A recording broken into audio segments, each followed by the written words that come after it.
Niye de koydun? Allah hamd. Gel Allah şuna gel şuraya özü koy. Niye de koymadın? Bu gibi de insan. Dost qardaşlarla istədik sənin qapı açaq. Sağ olun, çok sağ olun. Allah dadınıza gelsin, Allah kömənizə geçsin. Allah Necəsən? sizin qazancınızı bol eləsin. Buradan da öpeceğim. Mən tanıyırsan. Tanıyıram.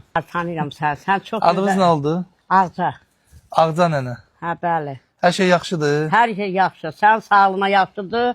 Allah səndə canını sağ eləsin. Qazancını bol eləsin. Birinci Buyurun. ən çox sana mən can sağlığı arzulayıram. Ən birinci canın sağ olsun, qazancın bol olsun. Allah Taala sizi qorusun, qadadan, baladan salamatçılıq olsun. Yerli qatarda apardı. Çörək yaşı mən yerə qoydum. Maşın arxasını atın apardım. Ağız verdim.